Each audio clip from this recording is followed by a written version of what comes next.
Welcome everyone to Train Tuesday. I am your host, Jim Wiggin with Athearn, and so glad to have you on board tonight. If you are catching us on the live, thank you for joining us. We'll do some shout outs here in a minute. If you are catching us after the fact on YouTube, thanks. Thanks for watching us. We hope you enjoy the content. And if you do enjoy that content, please do us a favor, like, subscribe, hit the notification bell. That way you're notified every time new content like this drops into the channel.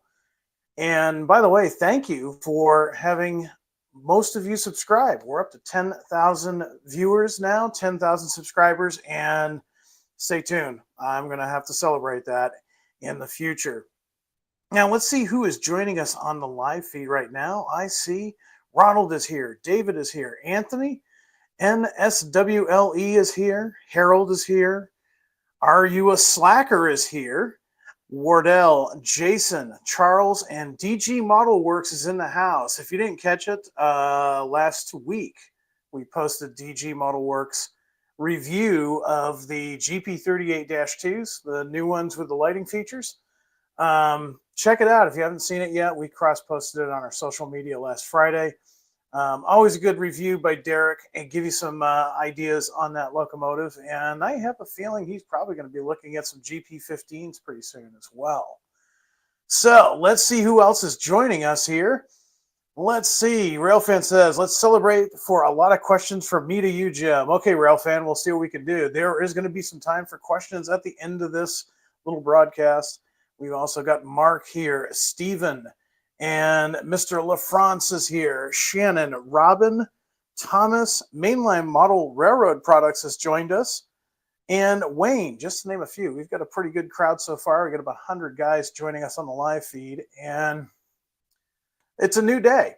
It's a new day for Train Tuesday. We've changed the format slightly because you may remember about a month or so ago, around the time we were going to the Amherst show, I sent out a survey. And it was basically how you get your information from Athearn. And what are the things that you wanted to see? And a lot of you guys said, hey, you know what? I really want to see what's coming next, what's coming out that's new. So here's what we did. Starting Friday, you may have noticed that the new announcement videos were slightly different, a little bit longer, a little bit more information.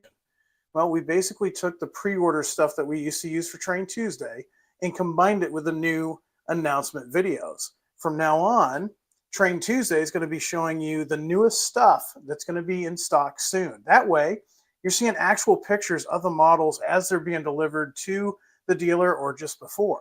So consider it a way to whet your appetite for some good train goodness. And with that, let's get started with an all-new format of Train Tuesday, talking about the EMD GP15s. Now remember, as soon as we get done with this, we will answer questions, and they can ask questions about the GP15s, as well as any other Athearn questions you may have. All right, well, let's get started talking about this really interesting locomotive from EMD. Let's go back into the 1970s, and it was not uncommon for a lot of Class 1 railroads to be taking their first generation Jeeps, such as GP7s, GP9s, and rebuilding them. A few come to mind. SP, of course, did a lot of rebuilds, specifically in the 80s. Some of their GP9Rs come to mind. Illinois Central Gulf, of course, had some rebuilds.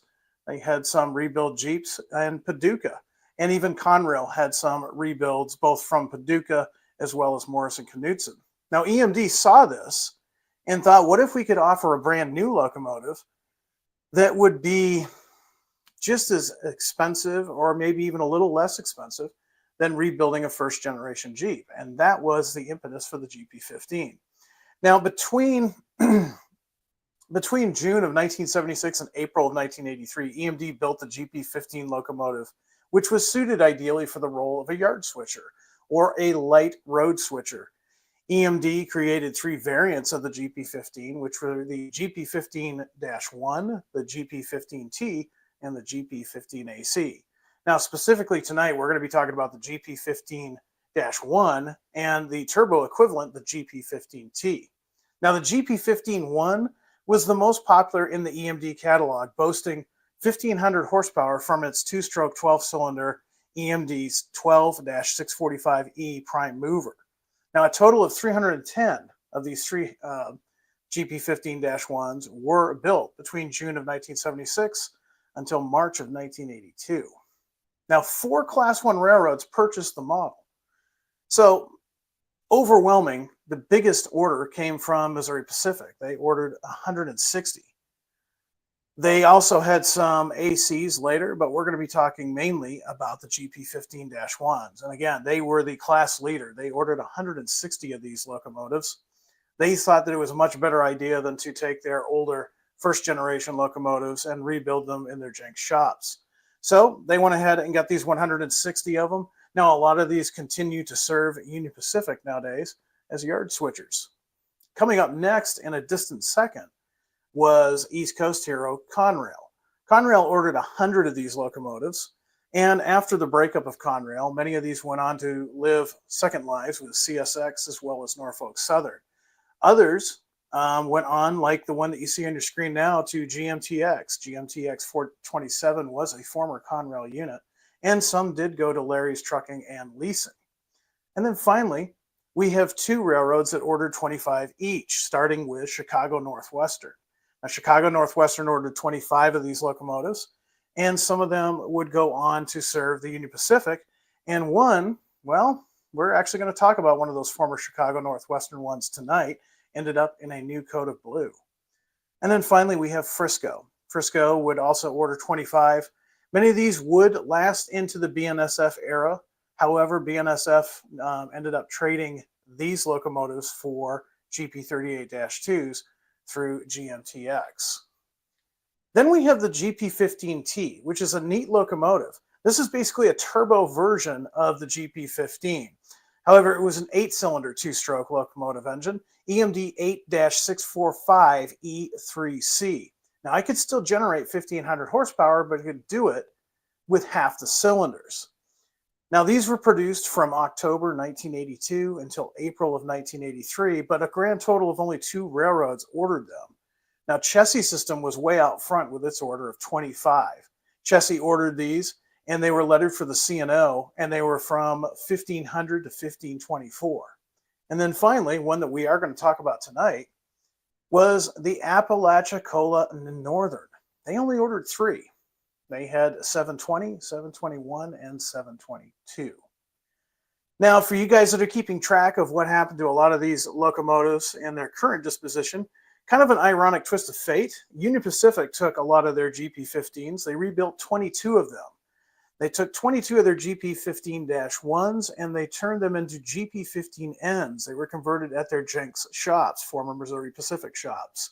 These units received microprocessor control systems to increase adhesion, control options, and extend the life of the locomotive.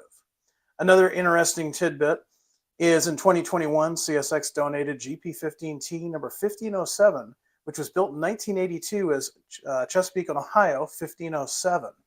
It is currently residing at the Baltimore and Ohio Railroad Museum in Baltimore, Maryland, and currently is the only GP15 class locomotive to be preserved. So some cool stuff. And we've got some cool features to talk about with these new Athearn Genesis locomotives. Now, as I get into this, the locomotives that I'm about to show you, if you pre-ordered them, we announced them a couple of years ago, you've probably already got some phone calls from your dealers saying they're on their way. I did see in the comments before the show, it looks like somebody out there is picking their Rock Island Rail up this Saturday. You're going to be really happy with it. So everything that you're seeing is going to be available by the weekend. They are starting to ship to dealers right now. And with that, let's go ahead and talk about the roads that we announced that will be available with the new GP15-1s and Ts with new lighting features. So we're going to start with CSX. Now, remember I told you that a lot of these with Conrail went on to Norfolk Southern and CSX. Well, by the mid-1990s, CSX started to adapt yellow ends and frame stripes to some of their diesels to be more visible at grade crossings. Now, these were technically the ones that we're showing you were former Chessie or C&O from the order back in the 80s. By the 1990s, they had come up with the blue and gray paint scheme, but to help out with visibility at road grade crossings, they added a splash of yellow. So it's not quite a true YN2 paint scheme, but the yellow did actually help with some visibility. Now, there were some variations with this, and we have three different variations that we're going to show you tonight. Now, the first one that you see on your screen and the subsequent two that follow this one all have the same features. These are all mid-1990s GP15s. They do have unique art per road number. We'll talk about that in a moment. Ditch lights on both ends. So ditch light fans, you're going to be happy to know you got ditch lights on both ends of the locomotive. Timken roller bearings throughout. 5-chime horn, and we did consult CSX experts as far as the paint and application of decoration. So that is all approved by CSX experts in their field. Now, the first one that you see on your screen, 1504. This is what they call a blue stripe repaint. So it has yellow ends and a yellow frame stripe. But if you look carefully on the cab, you'll see it still has its C&L sublettering, much like it did when it was a chassis locomotive. This will have a whip antenna, a large front plow, and if you look carefully, if you look at the number boards on these, the font is slightly different than the other two. It's a rather unique feature of 1504. Next is 1513. You'll notice I kind of switched this around because there's a side here as a detail that I want you guys to see. This again is a blue stripe repaint. You can see it's got the black trucks and the black fuel tank. It has the yellow ends and the yellow frame stripe. This one, though, has a CSXT sublettering, has the whip antenna. It also has a large front plow. But if you look carefully at the CSX on the long hood, it's crooked. Why? I don't know. This is one of those details that our Athearn product developers have to look at. And this was kind of a neat thing to do. We can do it with the Genesis line, and we can show that. So when you pick up this locomotive and you see, wow, the CSX is crooked, that's based on the prototype. That's one of the great things about Genesis. If it was with the prototype, we aim to make it the same in HO or N scale. And then finally, we've got the blue down repaint with yellow ends and frame stripes. Now you'll notice this one has blue trucks and blue fuel tank. It was pretty common with the earlier CSX paint jobs when they went to just the blue and gray. Some of them did have blue trucks and blue tanks. This is one of those, and some rail fans call this a blue down repaint. This one also has CSXT sublettering. It has a whip antenna, and it retained its chassis front rock plow. So really cool if you're a CSX fan of the mid-1990s, you're going to want to pick these up. These would make great yard switchers, or if you still got some branch lines that need some service, these are perfect locomotives for that. Up next is Conrail. I'm happy to say for Conrail, we offered 3. Of course, Conrail ordered 100 of these. They ordered 100 GP15s in 1979, and they were intended for primarily secondary and branch line trains. They featured snowplows on both ends, which was pretty common for Conrail. They could be used in bidirectional use, and also signal boxes were standard equipment with these, so they could be allowed to be used on road service when and where required. Now, most did survive till the end of Conrail, and again, a lot of these got divvied up between Norfolk Southern, as well as CSX, and also GMTX and Larry's Leasing, or Larry's Trucking and Leasing. We did 3 road numbers for Conrail. Now, these are mid-1990s. They all have operating marker lights. Now, I want to stop right there and give you guys a little Conrail history. Conrail used marker lights. They look like classification lights, but they are marker lights. Conrail always had their marker lights as red. You can check out the Conrail Historical Society and see exactly why they use those red marker lights. I am happy to say that the Athearn Genesis GP15-1s all have operating red marker lights. These will all have the Leslie 3-chime horn that they were known for. They have small EMD plows. They have front ditch lights. Again, this is mid-1990s, and a single large Sinclair antenna. Now, 1645 has some unique features. This one is based on the prototype as it appeared in 1996. You'll notice that it has the Conrail quality. However, it's a little bit smaller than the one we'll show you in a little bit later. This one is equipped with Hyatt bearings, small EMD plow on both ends, and this one is equipped with front ditch lights. 1997 for 1662, and the biggest thing that you're going to notice is this is the Operation Lifesaver version. This is probably going to be the most popular one out of the three that we're offering. It's also going to have Hyatt bearings, the small EMD plow on the front, and this one has ditch lights on both ends. Again, I think this is probably going to be the most popular out of the three because of the Operation Lifesaver. And then finally offering yet another variation, 1997 era 1667. You'll notice that the Conrail quality is larger than the first one that I showed you. This one is also equipped with Timken bearings, and it has a small EMD plow on both ends. This one is equipped with front ditch lights. Again, 1997. So if you're modeling 1996 and forward, just before the split up, these would be great additions to your roster. But we're not done. We got more for you.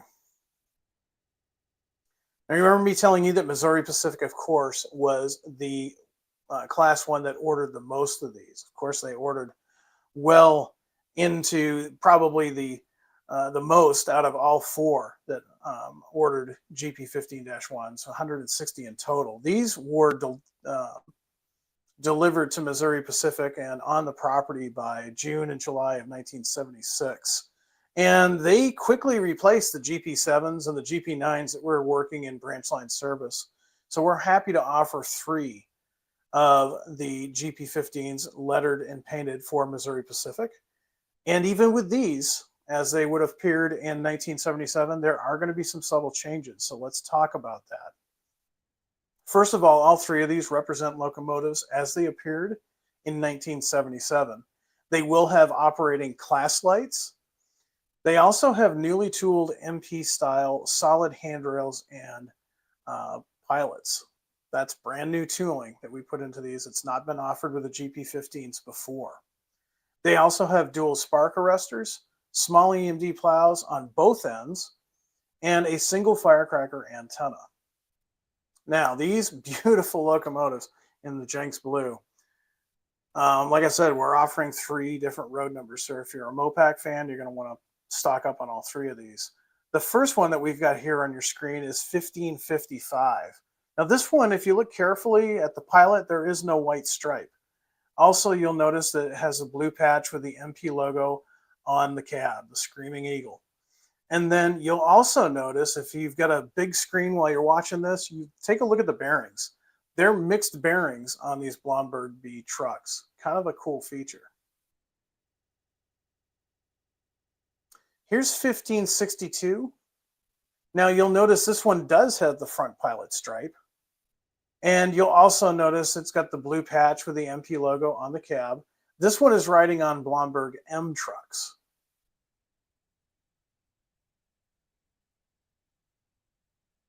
And then finally, 1572. Now this is an early as delivered paint. No front pilot stripe on this one either. Now if you look carefully, right above the Screaming Eagle, you're going to see a C and EI logo on the cab. Now, the guys in the Illinois office actually scrambled for this because the CE and I is somewhat local to where Athearn's located in central Illinois. This one, too, is also going to ride on Blomberg M trucks. So we've talked about the 90s. We've talked about the 70s. Maybe you're somebody that's like, you know, these are great, but I'm really hardcore ditch light era, and I want something new, but I want something that's old too. Well, don't worry, we've got you covered with this. Now, I got to admit, when we announced this back in, I believe, May of 2022, a lot of people were screaming and crying at us that this was a legendary liveries because the Rock Island never had GP15s. Well, you'd be slightly right. The original Rock Island did not, but the new Rock Island does. So an old familiar paint scheme is back, and today it's in the form of a Class 3 railroad based out of Sumner, Mississippi. Started in 2017, a group purchased the rights to use the original colors and logos, operating as the Chicago, Rock Island, and Pacific Railroad, LLC. Now, their reporting marks are RILX. They recently purchased a former Chicago Northwestern GP15-1, and they painted it as you see here in the Rock Island blue with the distinctive Rock Island R. Very much the same type of paint scheme that the original Rock Island applied to their GP38-2s. Now, this offering is officially approved by the Rock Island Railroad. They actually approached Athearn and said, hey, we know you guys do you've done Chicago Northwestern GP15-1s. Could you do one of our actual locomotive? So we worked very closely with Rock Island Rail. We want to thank them for working with us on this and giving us a really cool prototype. This is accurate as it is right now. We started working on the research on this back in 2021. It's still like this. If you're one of those guys that really likes the old paint schemes but wants to model the current now and has a flair for short lines, you're going to want to check out Rock Island Rail. Do a quick search online. They've got some really cool equipment, and a lot of it has this Rock Island Rail paint scheme. Now, details on this locomotive. Again, this is a former Chicago Northwestern. In fact, its unit number was 4411. You'll also notice that the bell has been relocated to the frame. It still retains its UP style front plow, and it has Sinclair can style antennas. This one, since it is modern day, does have ditch lights on both the front and the rear. And of course, all of the artwork was approved and signed off on by Rock Island Rail. I mean, it doesn't get much better than this. You get a little bit of everything. You've got a fallen flag paint scheme that's no longer a fallen flag. You've got modern railroading, and you've got a short line class 3. So if you're starved for space and you only have room for a small shelf layout, this may be your locomotive and your railroad to model. And next, we talk about these at the beginning of the program. These were the turbo versions, and Apalachicola Northern ordered 3 of them. We're going to offer 2 different road numbers for you. Now, the Apalachicola Northern was a 96-mile short line running between Chattanooga and, Chattahoochee, sorry about that, and Port St. Joe, Florida. Now, they rostered 3 very unique GP15Ts, which were then ordered from EMD back in 1983. They featured a non-dynamic hood, turbocharged prime mover, nose-mounted gyro light, and canvas sunshades. Kind of a throwback to those early diesels. Kind of a neat choice. Now, originally, these were delivered in that bright yellow scheme, but by the mid-1990s, they received a new coat of vibrant dark blue, as we see here. Now, by 2010, 2011, the GP15-2s were purchased by the Genesee and Wyoming group. 2, number 720 and 722, were sent for use on their Bayline Railroad in Alabama. So they still exist. Now, the details on these are identical because they're pretty much as they were when they were delivered, just with the 90s era paint scheme. But they are both going to have nose-mounted single gyro lights. If you go for the Tsunami 2 equipped versions, that does operate. Operating class lights. You also have the 5-chime horn, which sounds amazing. Roof-mounted AC, of course, and that unique body configuration. Of course, we've got number 720 here, as well as 722. Another cool 90s era short line that you may be interested in modeling. Now, before I go further, I'm going to throw the trigger warning out there because I know I get this every time I bring up a legendary liveries, but we did some legendary liveries with the GP15s as well. So here we go. Legendary liveries, Southern Pacific. Now, of course, in the real world, Southern Pacific ended up rebuilding a lot of their first generation Jeeps, such as the GP9s, which became GP9Rs. But what if they had not gone that route? What if they had gone to EMD and looked for a suitable replacement? Well, a little bit of a stretch of the imagination, but you can see what that would have looked like had Southern Pacific have purchased the GP15s. Now, this is going to have some rather unique details to it. It's going to have a cab-mounted gyro light, and the flash function will work with the Tsunami 2 equipped versions. Nose-mounted UDE light, which also flashes in the Tsunami 2 version. Operating class lights. Cab air conditioner.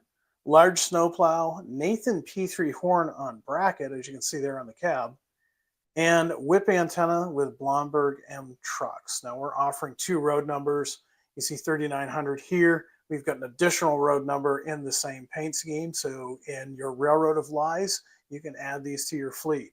And you know what? Here's the cool thing. If you're a Southern Pacific fan and some of your friends aren't, they probably don't know that Southern Pacific didn't have these GP15s.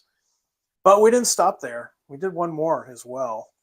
And believe it or not, as many times as we hear the hatred on our social media about legendary liveries, this was actually the top selling pre-order, was the Rio Grande. Now the Rio Grande obviously did not have these locomotives. And what if they had?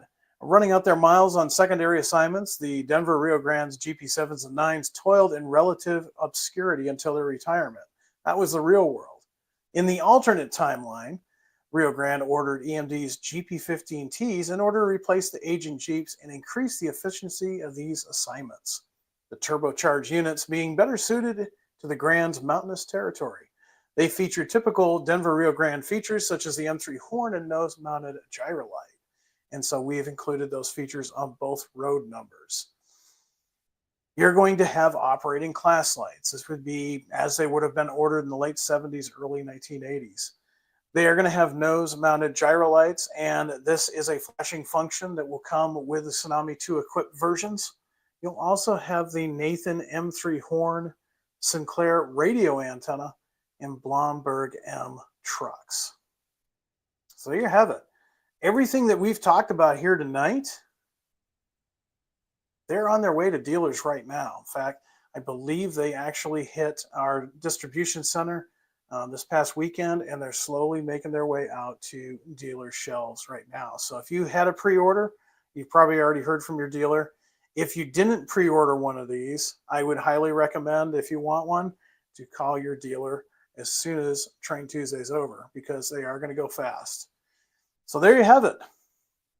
Train Tuesday, we're talking GP15s. Let's see what's on your mind.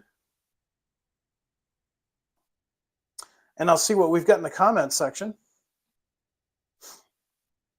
Let's see what we've got going on. If you got questions about the GP15 or anything else that Athearn's going on, just let me know.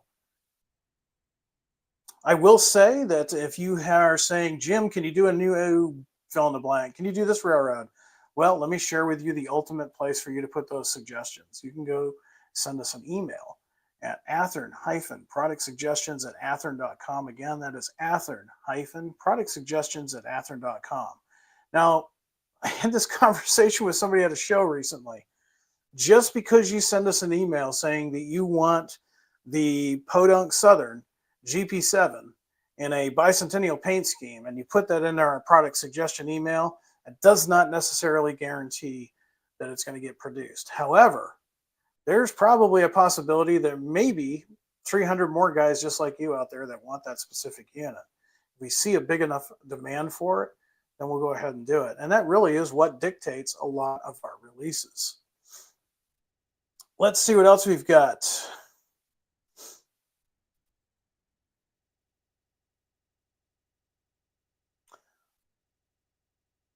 Trackside Mike says, Jim, let's see some Canadian roads. Don't worry, you will.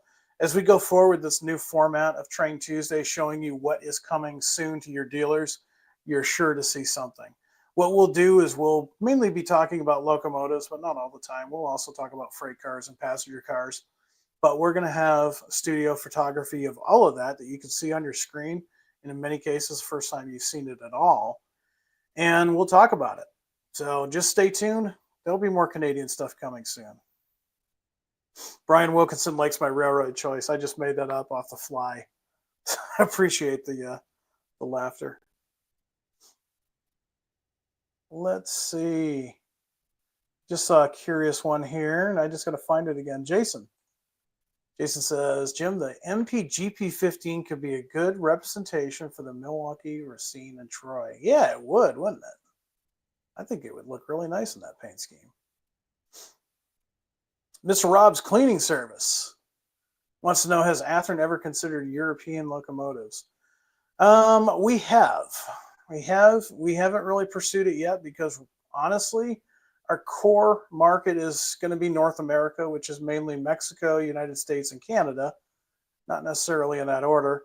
And we do have a lot of folks in Australia as well as the UK that are North American prototype modelers.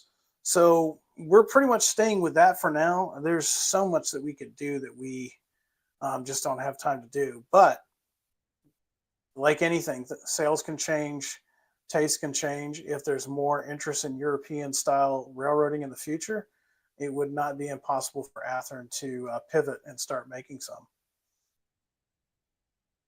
Let's see what else we've got here.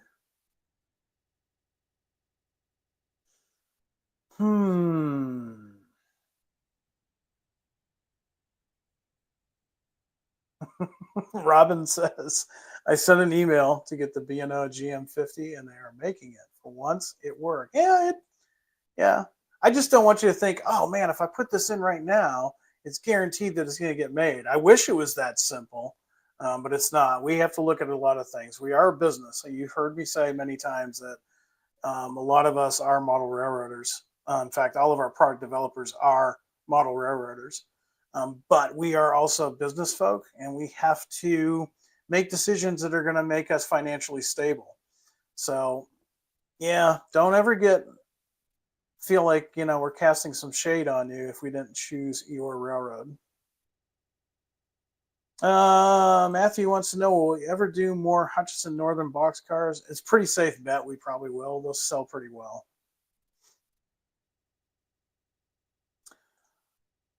Icon sees Mr. No. That sounds like a James Bond villain. Hello, Jim. Is there a history of Athearn posted on the website? I am not seeing it. Yeah, there is. And I'm trying to remember where it's stuck in there. I think it's about us. If you go all the way down to the bottom of the page, there is an about us section down there. It gives a brief history. That's probably going to get, go more in depth as we go on. As you probably know, we've got bigger fish to fry with that website. We are trying like crazy to get things, making it easier for you guys. And right now, I know it's not easy, but bear with us. We are trying very hard to get that thing working. Let's see. Apparently, the Podunk in Southern is really popular in the comments section. That's kind of funny because I just pulled that out of my head. I didn't want to say some railroad and think I'm slighting someone else. We should do a legendary liveries according to Tim. That's oh, that's funny. What happened to the Chicago Northwestern GP15s? Well, we've announced them in the past. There is another run of GP15s, and I'm trying to remember exactly when we announced them. It was last year. The ones that we announced last year, along with the Larry's trucking and leasing, those aren't going to be out until probably spring of next year. So you get a little bit of ways to wait on that. Rogan, I tend to agree. Any paint looks good on GP15s. Yeah, I like those too. I mean, the GP15 is one of my favorites. N-scale Versacoil cars shipping anytime soon. I don't have an update for you right now, other than product development is working on them. Back in when we were just coming back from Amherst and John had shown some of the newer stuff that he'd been working on, I do know that progress has been made on the Surfliners and California cars.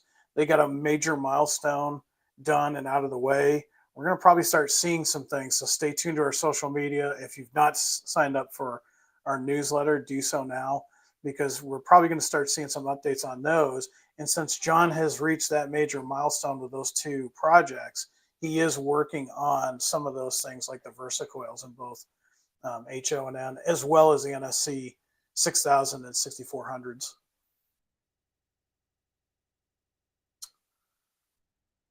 A lot of folks are asking about the tariffs. I think I covered it a little bit a couple of weeks ago. Right now, we don't have enough information to really give you a concrete answer. There's a lot of variables at this point, and until we can actually sit down and look at the numbers, we're not going to have anything for you. We're watching it. It's obviously a concern for us. 90% of Athearn stuff is made overseas. So we're looking into it. When we have something that's going to be a concrete answer for you, we hope to have a statement for you. But for right now, everything that I would tell you would be basically based on myths and theories and, yeah, conjecture. Until we get something solid, I don't want to say anything.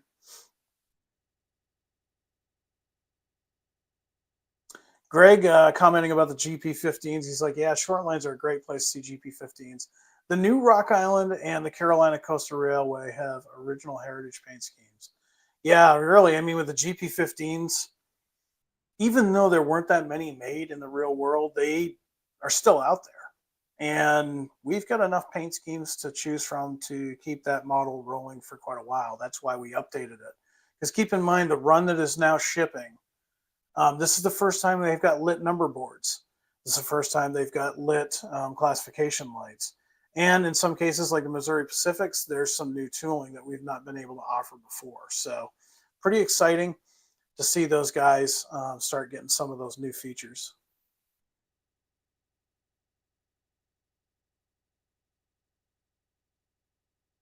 Let's see.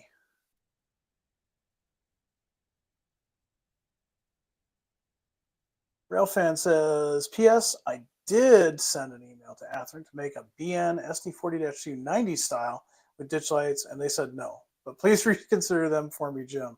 So I don't really have anything to do with the choices on what we produce. There's some things, and the reason why they may have said no is it could be something to do with our tooling, or there's not a very good way for us to model something to make that locomotive. That doesn't mean that no means forever, because we're constantly updating our tooling. So maybe not right now, but probably in the future. Let's see what else we got here. Actually, a pretty good suggestion. Maybe a Milwaukee Road GP15 legendary liveries in the future. They had plenty of spindly light pound rail routes.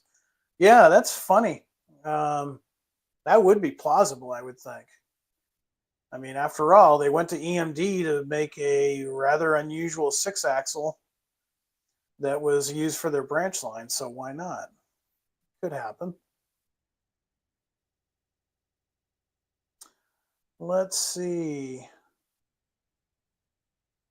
Annis, you've got a product improvement suggestion, and we always thank you for suggestions. Add front, rear side walkway lights to Genesis line.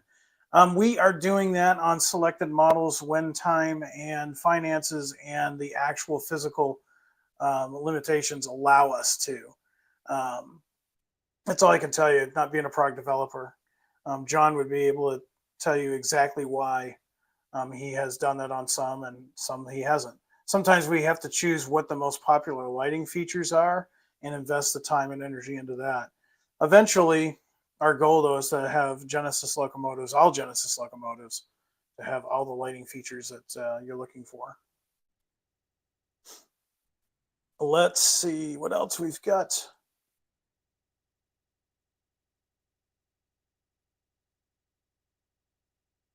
A timeline of blue boxes too. There's actually a book out there, and you got me at a disadvantage. I can't remember the name of the book. It was just published about a year or two ago, and it's a rather in-depth history about Athearn, how it started, how it was going through the 50s. I mean, pretty cool. Athearn was one of the first companies to offer plastic models in an era when most people were still modeling with wood, cardboard, and metal. A lot of locomotives were made out of metal in the 40s and 50s, and Irv was one of the first pioneers in plastic. And boy, if you could only see what we were doing now, you would be pretty impressed with our offerings. Let's see, Sid. You gave me an idea there, but I don't think that's going to work on the website. Charles is really digging the SP, the Denver Rio Grande, and the MP and the CSX locomotives. Yeah, they're all really cool. Very cool. Does Athearn ever rerun road numbers? Not typically. If it's a locomotive like, say, the Desert Storm SD60 that BN did, the SD60M, I mean, that is one where the sales were good enough that we could, I think we've offered that twice. Same with the George uh, George Bush train. We offered that 2 or 3 times. So certain locomotives, like big boys and, locomotives that had paint schemes that were pretty specific, we will we'll offer them again, but specifically too, if that particular model has been upgraded in our tooling, we'll do those again. But like a regular fleet locomotive, not usually. We try to fill in the gaps because a lot of guys have been into this hobby for many years. And if they model a certain railroad, they're looking for their railroad. And when they see their railroad, they add to their roster. So they don't typically want a duplication. So hopefully that answers your question. Let's see, any other questions? Dark Angel wants to know, would Athearn ever produce Alco locos? We do. We do, actually. We have an Alco RS3 in our Athearn line that was recently retooled. That is a great mid-level locomotive. Comes with an Economy sound decoder. Our first release of those that had been retooled, those got released about, I think, last summer. And I think we've got a second release coming up later this year. So we've got those. Are we going to go deeper into the Alco file? There's a possibility. Alcos are always popular. I knew this one was going to come up. Jason says a GP15 and VRS red would look pretty sharp too. Yes, it would. Especially with a sign underneath the cab that said New England Southern. That's all I'm going to say. If you haven't realized by his picture, Jason has some connections with Vermont rail systems. But it would. Definitely would look cool. John wants to know if we've ever had any inquiries about doing SD18s. We have. We've actually had quite a few people ask about it. That's all I know about it as far as that's concerned. But yes, we have had people asking about them. Nothing for vehicle releases in the immediate future. Charles, our N-scale guy, he wants to know, hey, Jim, will there be any CSX GE AC6000 CWs and N-scale locomotives? Will they be produced? Not in the immediate future. Not in the immediate future. We've got some N-scale stuff coming that we'll be talking on Train Tuesday in an upcoming Train Tuesday, but not those. Icon found the page. Good. Thank you, sir. I'm glad you found that. Let me give you a little bit of background about Athearn. Let's see. Brian says, I don't necessarily model these two, but the Rock and definitely CSX. Yeah, I hear you. Let's see what else we've got. A lot of questions coming in. That's great. Keep in mind, too, if you want to stay on top of new releases, what's coming soon, sign up for the Athearn newsletter. If you've not done that, just go to athearn.com. And you should see a pop-up for the newsletter. If you don't see that pop-up, scroll all the way down to the bottom of the web page or the home page, and you'll see a link there to sign up for the Athearn email newsletter. It comes out every Friday. It's a weekly newsletter, and we try to cover the pre-orders. We try to let you know what's coming soon, and we also let you know what's shipping, because we know in the model railroad world, there is a sea of information out there, and it's all coming at once. If you want to stay on top of what Athearn's doing, just go ahead and sign up for that email newsletter. All right. Brian's got a good question. He's like, what is on your layout? Well, it's actually a GP15. And if you want, I'm going to try to move the camera here. And let's see if we can do a little live action. Here, let's start it up first. So what I've got is I've got the Conrail 1662. That is the Operation Lifesaver GP15.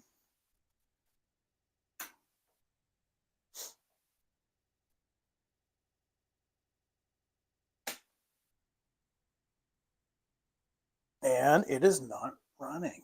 Why is it not running? That's embarrassing. Let's try this. Oh, because I don't have my throttle. That's why. Let's get the throttle plugged in.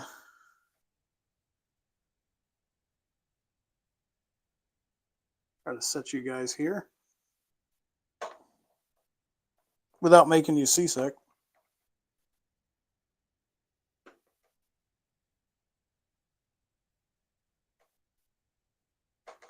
And N scale, guys, don't worry. The N scale layout's still there. All right.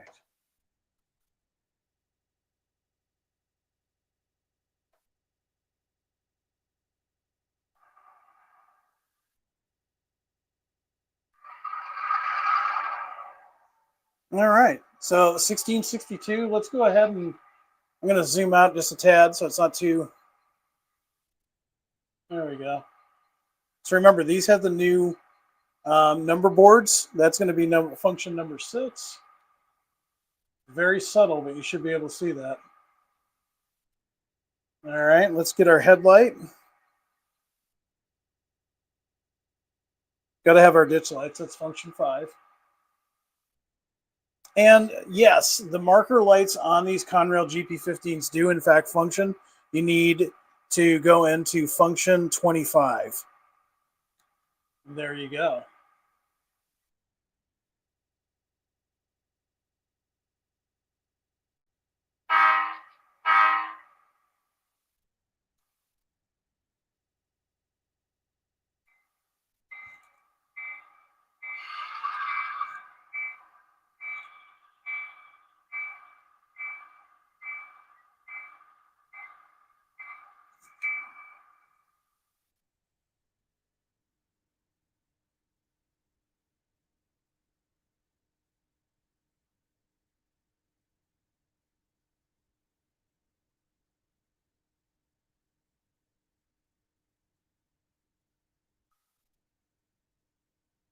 There you can see the marker lights in the back are lit up.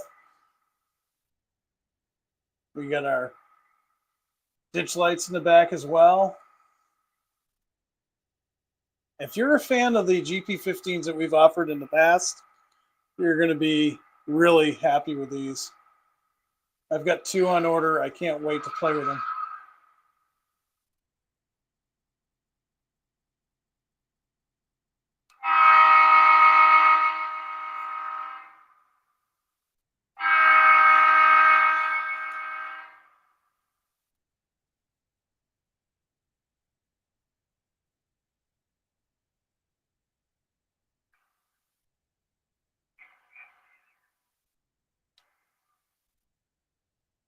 Remember a couple of months ago, Athearn Product Development posted a picture on here, and Janik was trying to show you that the ditch lights actually oscillate.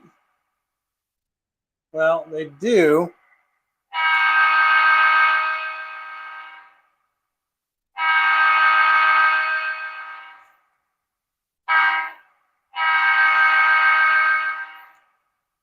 Something about a Leslie.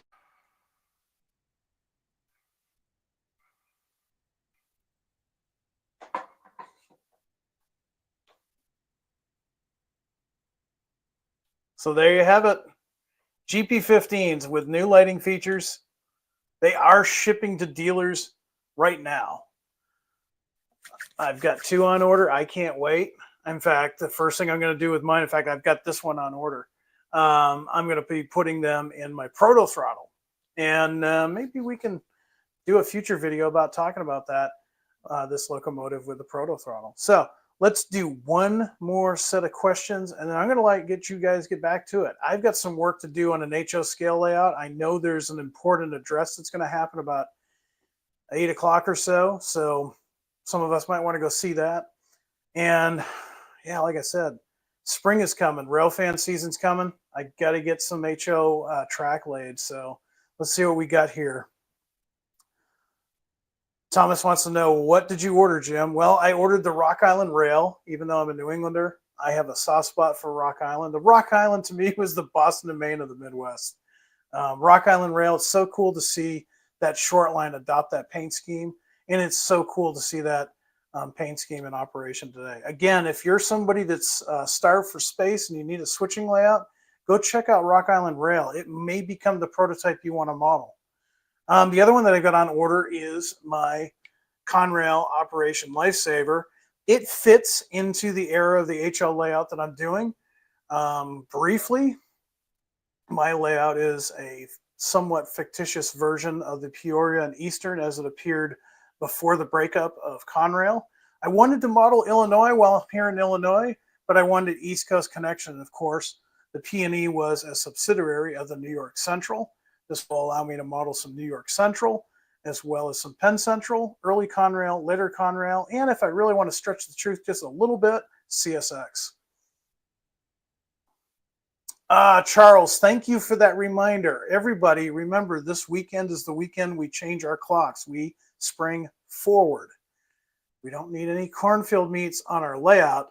So before you go to sleep on Saturday night this coming weekend, set those clocks forward. Thank you, Charles, for that reminder. Peter, you want to know what is the status of the chip hoppers? I don't have a status update for you, unfortunately. I want to say the last that I had looked into those, we were looking more towards the end of this year. So winter 2025, early 2026. That could change. So if you haven't signed up for our newsletter, please do. I try to update that with new stuff all the time. All right. Well, with that, I'm going to let you guys get back to it and get some modeling done. So I hope you like this new format. Let me know in the comments. Do you like this new format, or did you prefer the previous format where we talked about pre-orders? A lot of you guys were asking to see what Athearn's got going on and what's going to be shipping to dealers soon. So I hope you like this new format. And any other things that you'd like to see, put them down in the comments. We'll consider everybody's comments. Until next time, I want everybody out there to be happy, be healthy, do some modeling. Contact your dealer about these GP15s, and above all, high greens. Good night, everyone.